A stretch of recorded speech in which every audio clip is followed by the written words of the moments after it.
ఫకీర్ 3 ఆలోచనలు మరియు ప్రార్థనలు. ప్రకాశం యొక్క ప్రవాహం మనందరిలోనూ ప్రవహిస్తోంది. దానితో అనుసంధానమై దానిలోనికి ప్రవేశించాలి. అది కొన్నిసార్లు ఆలోచనలు, గందరగోళం, అత్యాశ, నిత్య జీవితపు అడవిలో కోల్పోతుంది. అది అందరిలోనూ ఉంది.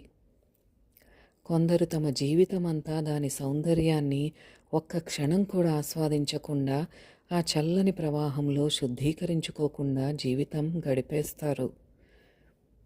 కానీ దానిని తమ అంతరంలో కనుగొన్నవారు నిత్యం వారు కోరినప్పుడల్లా దాని ద్వారా శక్తిని పొందుతారు, పునరుత్తేజింపబడతారు.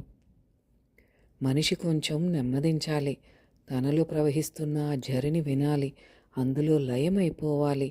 మీరు దానిని ధ్యానం అంటారు, నేను దానిని అంతర్ముఖమవ్వడం అంటాను. ఓం సాయిరామ్.